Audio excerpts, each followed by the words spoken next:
Thank you. Thanks, everyone.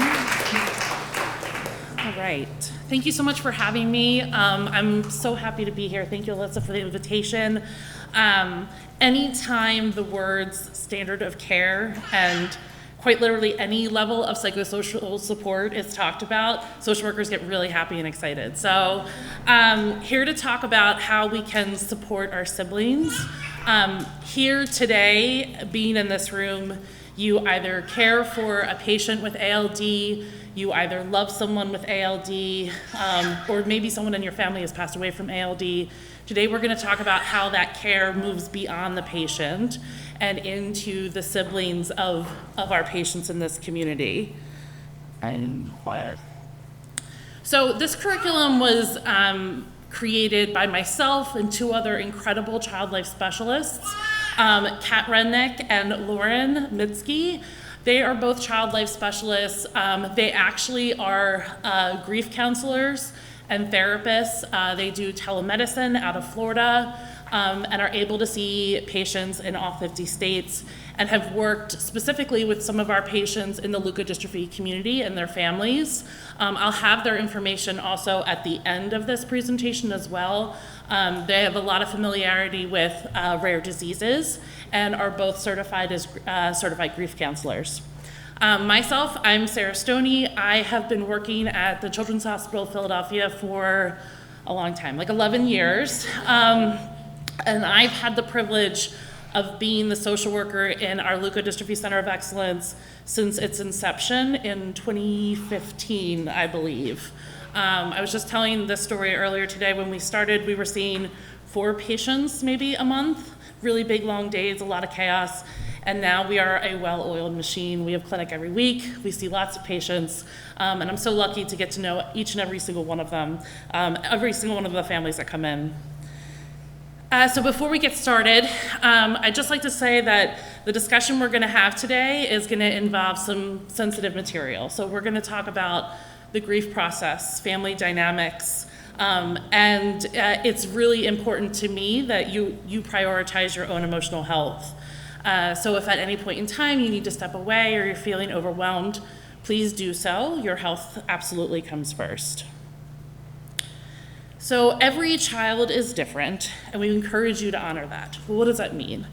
It is very difficult to be able to provide the guidance on how we support every single sibling in our community, not just because of age differences, but family dynamic differences, gender differences, cognitive differences. There are so many different factors that go in to really meeting our siblings where they are at. You're also going to see in a few minutes, we're going to talk about some of these behaviors that we see in siblings of our patients with leukodystrophies and about how really variable they can be. We know that grief and processing information looks like this. It's not a clear linear line. So there may be times when our siblings are really loud in telling us that they need a lot of support, and there's going to be other times when that's not the case. So it's really about meeting them where they're at and ensuring that we're able and capable to give them the support they need when they need it. So here are some of the behaviors of siblings that we see in our clinic. And I think we've written this slide 12 times, and every time I read it, I say, oh, we forgot one, oh, we forgot one, oh, we forgot one. So if I add extra ones, I apologize. But isolation, really cutting, having siblings really start to kind of isolate from the family, having really needing and requiring more me time. Maybe that even looks like isolating from friends or isolating at school. Depression, lack of interest in things that they perhaps once enjoyed. Denial, I'd also include grief, or not grief, also include guilt with that, even guilt of having some of the feelings that we're going to be talking about. Developmental regressions such as bedwetting, baby talk, separation anxiety, even co-sleeping. You may notice that habits that your children had previously overcame, like sucking a thumb or something like that, may also come back. Constipation, diarrhea, Anger directed at themselves, at parents, at their affected sibling. Grades dropping in school, different behavioral issues at school. It's always really important to know, not just what's going on at home. Home is their safe place, but also what's going on at home and in their activities. The overachieving sibling. I think it's so important that we put these positive behaviors, what we would call positive behaviors, on the list too, because we have those siblings as well, the protectors, the ones who really overnight want to become parentified and start taking care of everyone else. They're grieving too, and that's all part of the process. Irritability, slightest little thing can set them off. It doesn't take much. Loss of motivation, loss of interest in favorite activities, embarrassment and resentment and jealousy of their sibling with leukodystrophy, and experimenting with risky behavior, substance use, alcohol, cutting, vaping, smoking, disordered eating. All of these things are things that we see as our siblings are coping with this information. So as I mentioned, it's really difficult to talk about the care that our siblings need. So how we've divvied it up is at different points in time through the progression of ALD. So we'll talk a little bit more in depth about how we can support our siblings at the time of diagnosis, through the loss of significant moments within the family, through the loss of their siblings' function, as skilled nursing and other outside entities are brought into their home, again, their safe place, as their siblings decline or pass away, and as families build their siblings' legacy. So at the time of diagnosis is what I would consider one of the heaviest times in our clinic, because we have conversations with patients and families that change their lives forever. And then in addition to that, we, in those conversations, are then placing this huge ask on parents to then go and be the ones that inform grandparents, cousins, aunts, uncles, neighbors, school teachers, and then of course their own other children. And there's a lot of techniques and there's a lot of things that we can do to try to offset some of that burden, but one of the biggest questions I get asked is, how am I going to explain this to my other child or my other children? And the answer is that you are that child's expert. So with discussion with your physician, your child life specialist, your social worker, don't think that this is something that you need to come up with entirely on your own. I often tell parents, especially with school-age children, that just starting with an open-ended question is sometimes extremely helpful. Saying, hey, so we've been going to the doctor a lot lately. Do you know why Johnny's going to the doctor? And you'd be surprised by just asking an open-ended question how much information they already know, and then subsequently how invested they are in that conversation. Validating and normalizing feelings is a huge part of this, is that they are going to be experiencing a wide array of emotions, everything that we just talked about, to things even as simple as being dismissive. And you may seem, hey, this was supposed to be a really big, intense conversation, and they're just playing with their toys. All of that is normalized and okay. It's really about equipping you to be able to have those conversations when they're ready. So normalizing and validating feelings, and that includes if you're expressing those feelings as well.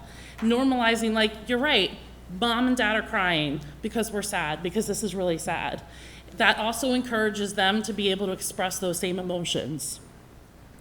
And introducing, you can't get through a social work talk without talking about therapy. Introducing therapy for all members of the family, including children. I would argue that for siblings, and we're going to talk about some of the specific sibling-specific resources, but therapists, especially play therapists for school-age children, can be very efficacious when it comes to long-term, like, anticipatory grief. So I strongly encourage it for all of my families. So as we talk about the loss of significant moments, just acknowledging and recognizing that very simple events and sometimes special events are going to look a lot different now. So things as simple as the piano recital, vacations, holidays, birthdays, they may have a different meaning and a different representation in that sibling's mind, particularly if, as the holidays go on, things change with our affected children, and that maybe this is the Christmas they were in the hospital, or maybe this is the birthday where they weren't able to open their own presents. And those kinds of calendar markers really stick with our children. And as those moments continue to repeat themselves year after year, it's always important to just be mindful of that and to make sure we're extra cognizant of leaning in.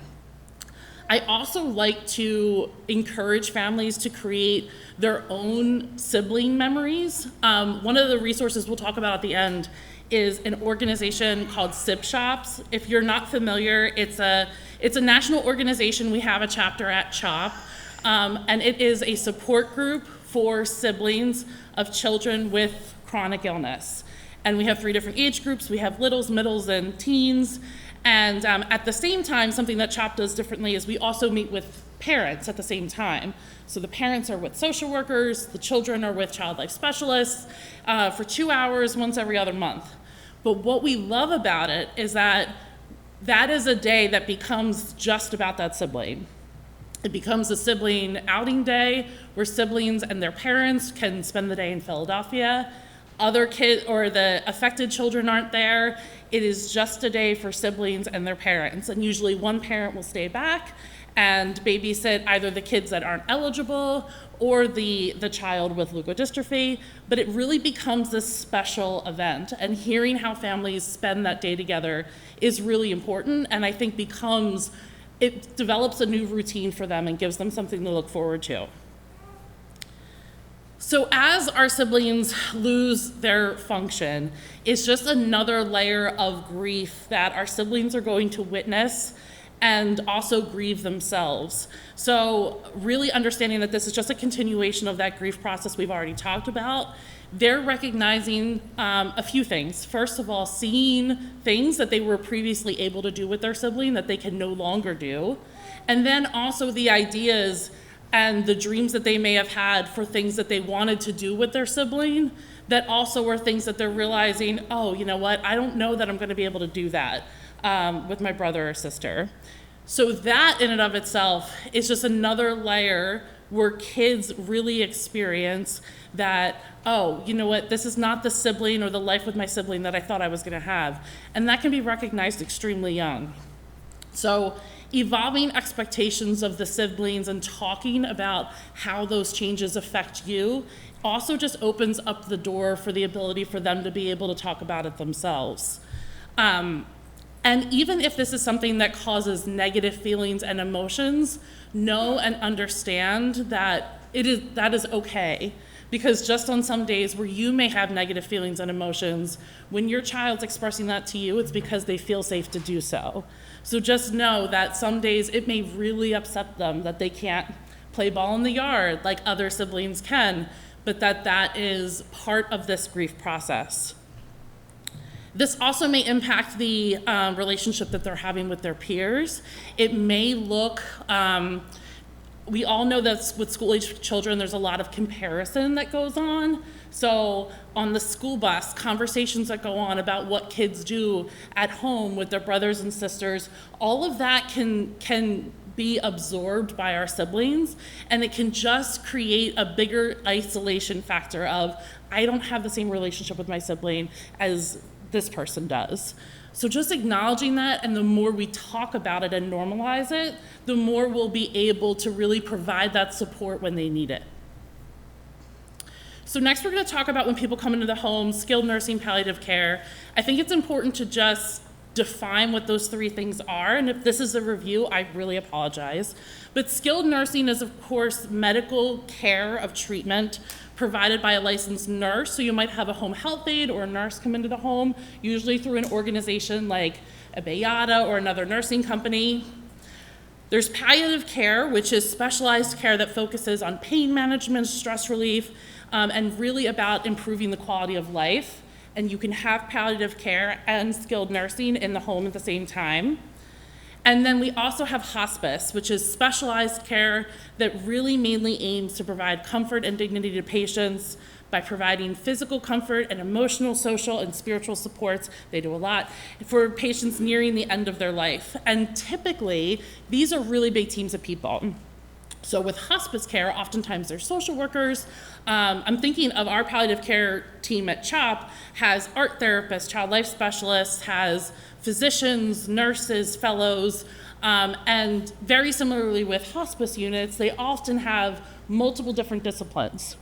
So you, with the Affordable Care Act, children under the age of 22, don't quote me on that, can have concurrent care, which basically means that they can be actively receiving care at a hospital, but also be receiving hospice care as well.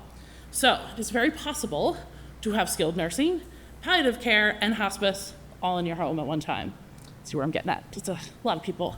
So when we talk about the home being the safe place, we're now bringing in strangers to where some of these children, some of our siblings, feel the safest. So just understanding what a disruptive factor that can be and having conversations about it is really important.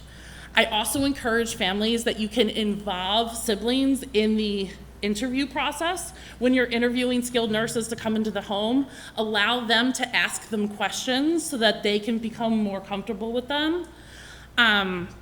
Explain who every person is and kind of what their role is. Why are they wearing a uniform? Why do they have special tools and equipment? What is this piece of machinery that beeps all the time? Understanding what all of the tools are, who all the people are, will kind of help decrease some of that anxiety.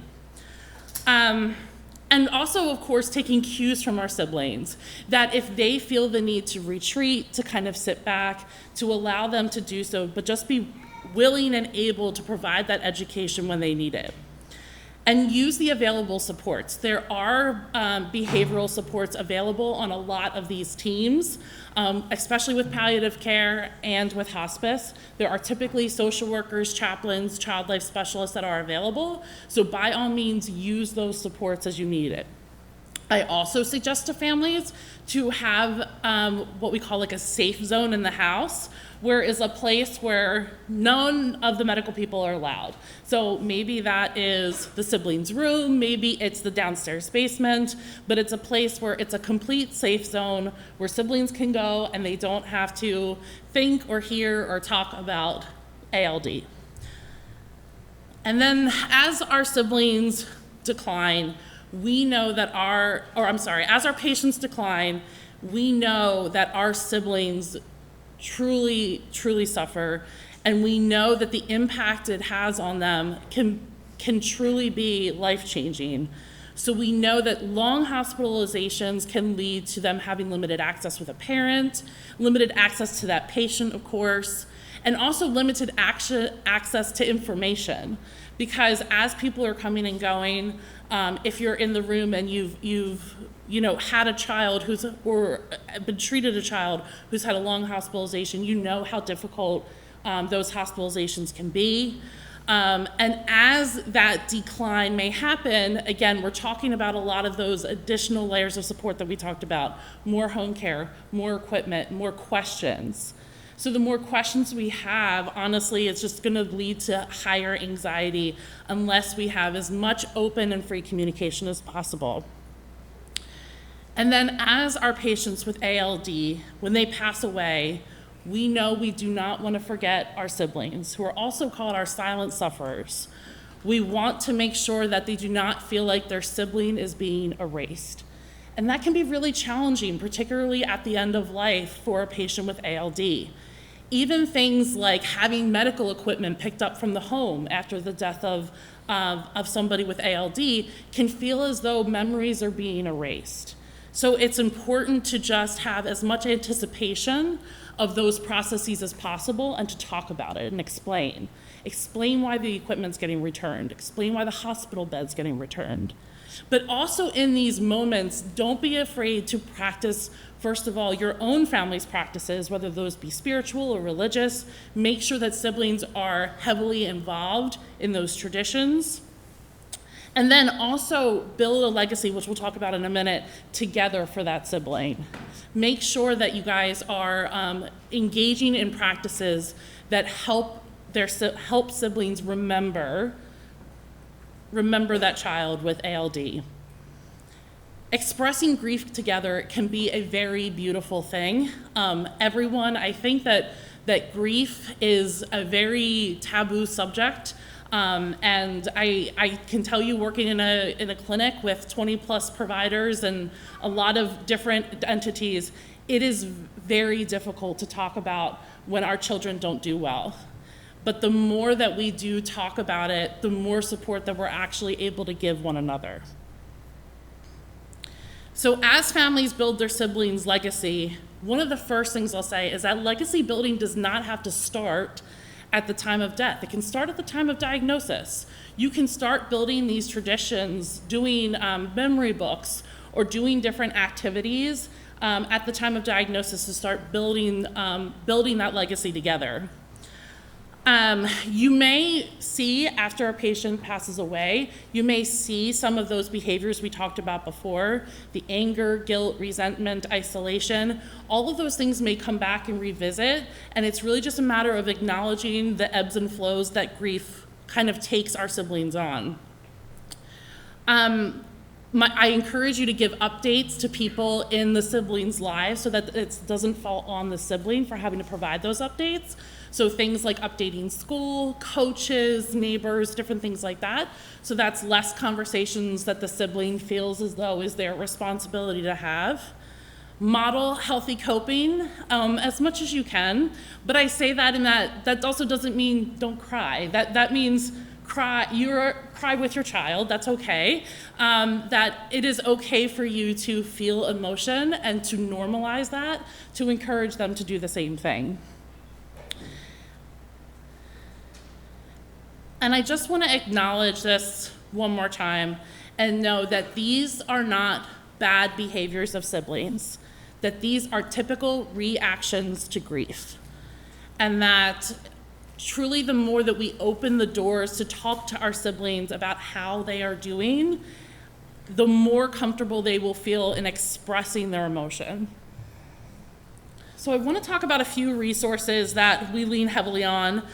Camps, I think, are a fantastic opportunity for siblings to be able to connect with other siblings.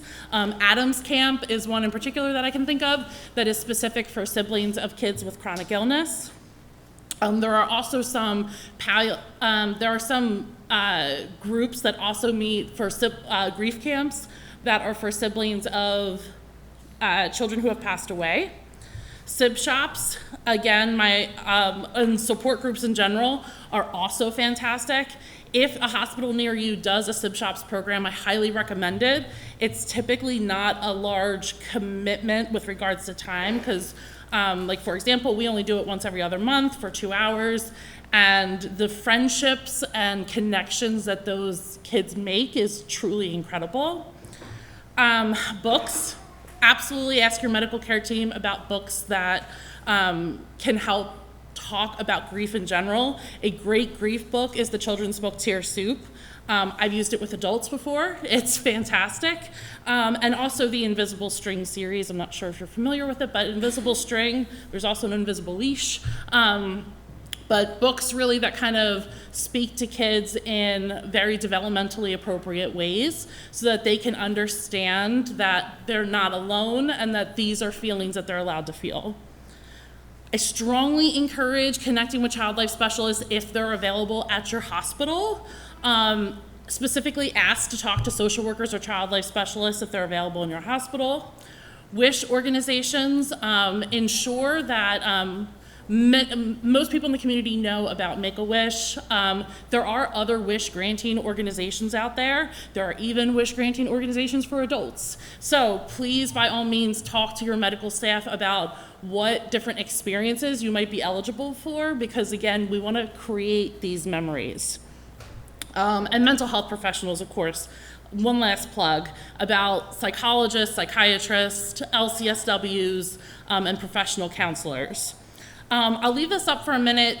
It's kind of a helpful way to just find a psychologist. This is a very difficult thing to do without it being very personalized because people want to go through their insurance.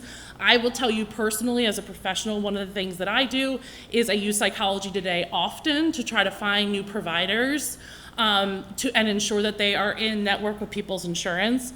When people ask me about what type of therapist they should go to see, there's usually a lot of hesitancy around, well, I need to find someone who understands leukodystrophy.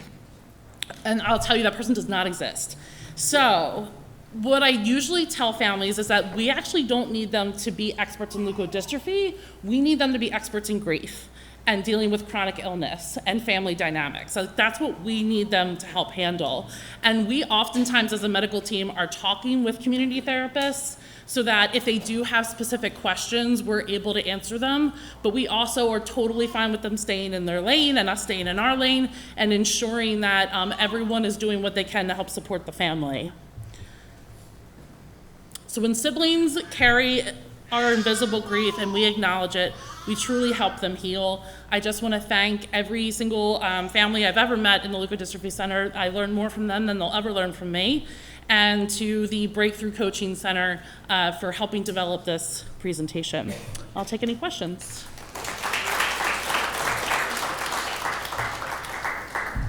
Yes? I don't have a question, but I just would like to say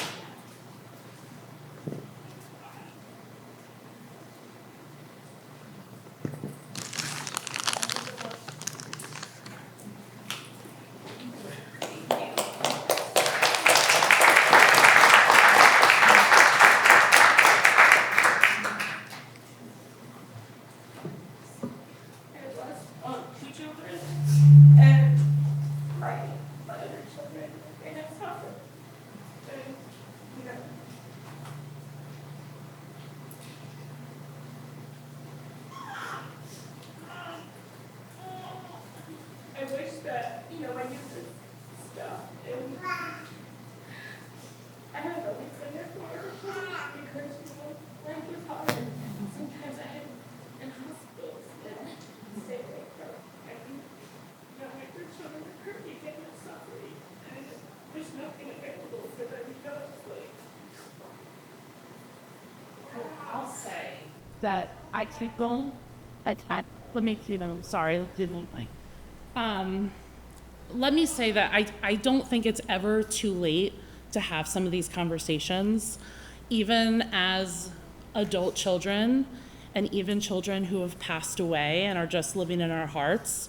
I don't think that it's too late to open those doors about, particularly when different anniversaries or moments come up in the family, it's okay to go around the dinner table and all share a memory. There are little ways that we can honor our loved ones. And in addition to that, I'll say, personally speaking, I'm also a sibling. There was 8 of us. I have 6 older sisters, and my youngest brother had severe autism and intellectual disability. He was diagnosed in '89. So thinking about, it's part of what I think really drives the passion for sibling work for me personally, because they truly are the forgotten grievers. It's oftentimes that life just gets truly busy, and caring for a child with leukodystrophy is very tiresome and very burdensome, and that grief is significant. So just be kind to yourself and give yourself grace, and know that it's not too late to honor memories. Of course. You know, I wish there was more stuff available for the parents to Mm-hmm. help their family, something that they could do together. Yes. You know, when my first son passed away, I was very selfish, and I felt like, you know, it was only me going through stuff. My daughter, she lived in the hospital, she was there, and then, you know, having another baby right away, and going through transplant and everything. And she grew up in a hospital, and then, you know, we had another son after that, and my kids have lived in the hospital and stressed, but people come, you know, oh, here, this is for your Josh, you know, and it was You know, they always kind of were in the corner, and then there was times that they needed me, and I was just so sleep deprived. I didn't have help. I didn't have nurses in my house to help me. I did everything day and night, and there was days I'd go 4 or 5 days no sleep, and I would get frustrated because, you know, they would argue about something or they would want something, and then I would just yell, and I didn't mean it. You know, it's just I wish if I could turn back time, that's something that would be really important to me, and that I would love to advocate and help other families, because I don't wish that on any other family. Thank you so much for sharing. No, thank you for what you do. So.